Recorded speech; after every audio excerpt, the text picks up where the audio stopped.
এটা কি এই যে বিজেন্স থেকে বলছিলেন? জি বিজেন্স। জি জি বিজ্ঞান বলুন। আমি একজন গণমাধ্যম কর্মী। আচ্ছা আচ্ছা আমার নাম হাবিব মাজহার। চেঞ্জ আচ্ছা টিভি থেকে বলছিলাম আপনার সাথে। ও আচ্ছা জি বলুন। হ্যাঁ?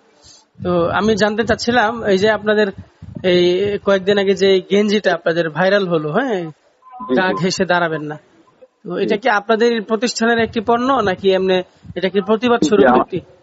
এটা হচ্ছে যে আসলে আহ, বছর বছর খানেক আগে, বছর খানেক না সরি গত বছর আমাদের মানে আমার বোন জিনজিনা জাহান নিশা, তিনি এটা এই ডিজাইনার, এই টি শার্টের বা এই লেখাটার ডিজাইনার। তিনি একটা খোপার কাটা করেছিলেন।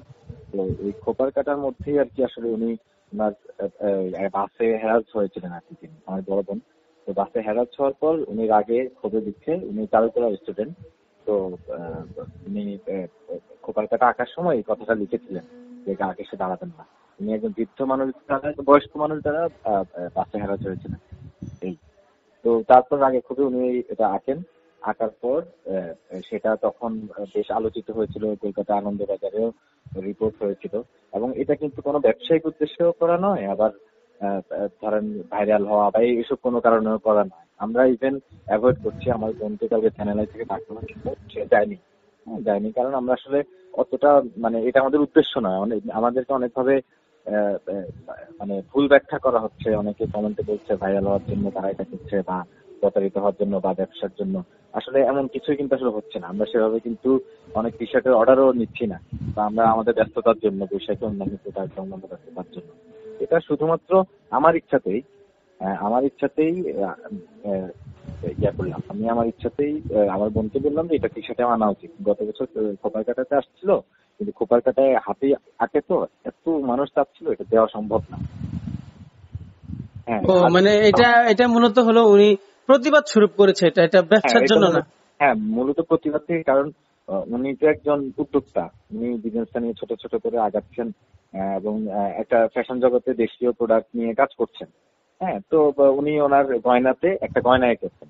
হ্যাঁ, গয়না এঁকেছেন। তারপর এই কথাটাই বারবার আসলে আমরাও দেখি, আমিও বাসে উঠে এমনটা দেখি। আমিও কিছুদিন আগেই মানে বাসে যাচ্ছিলাম, যাওয়ার সময় দেখলাম যে আমি নিজেই একজনকে এরকম ধরেছি যে অযথাই। একটা হচ্ছে যে বাসের মধ্যে আমাদের কিন্তু লাগালাগি হয়, এটা নিয়ে আমার কোনো আপত্তি নেই। সে প্রচুর বাসে যায়, এগুলো নিয়ে তার কোনো আপত্তি নেই। বা এগুলা মেয়েরা কিন্তু বুঝতে পারে কোনটা ইন্টেনশনাল টাচ আর কোনটা মানে অনিচ্ছাকৃত, এমনিতে এটা তো লাগতেই পারে। এগুলো নিয়ে তাদের তাদের কোনো আপত্তি নেই। তো ওই সেই জায়গাটা থেকে আমিও তাকে বললাম যে যেন টি শার্টে জিনিসটা আনে আর কি। তো সেই ইয়া থেকে আমরা অল্প কিছু টি শার্ট করেছি, কারণ অনেকেই চাচ্ছিল। আচ্ছা আচ্ছা। এখন ব্যাপার হচ্ছে আমাদের একটা বক্তব্য, তো টি শার্ট পরাটাই সমাধান না, বা এটাতে টি শার্ট পরেই যেতে হবে সেটা সমাধান না। কিন্তু আমরা আমাদের কথাটা বলতে চেয়েছি। মানে আমার বোন এটা কোথাও বলতে না পেরে, জানাতে না পেরে তীব্র ক্ষোভ থেকেই এটা করেছে। আর টি শার্টটা একটা কমন মাধ্যম, যে কোনো মেসেজ দেওয়ার জন্য কমন মাধ্যম। আপনি দেখেন যে আমাদের কোনো র্যালি হলে মেয়েরা টি শার্ট পরছে, স্কুলের স্টুডেন্টরা টি শার্ট পরছে, আমাদের সরকার থেকে যে টি শার্ট গুলো পরানো হচ্ছে, এটা খুবই কমন একটা মাধ্যম। হ্যাঁ, তো এই টি শার্ট নিয়ে যেভাবে মানুষ আসলে বাজে কমেন্ট করছে, এবং আসলে আমরা আসলে ভাবছিলাম যে এটা যেহেতু সারা বাংলাদেশে একটা আলোচিত ইস্যু, সরকারেরও উচিত এগিয়ে এসে, আইন শৃঙ্খলা রক্ষাকারী বাহিনীরও এগিয়ে আসা উচিত এদেরকে ধরানোর তাহলে ব্যাপারে। তো আমার মনে হচ্ছে যে এটা যেহেতু আপনি বলতে চাচ্ছেন যে এটা শুধু একটি মাধ্যম হিসাবে উনি এই টি শার্টকে ব্যবহার করেছেন, তাই না? জি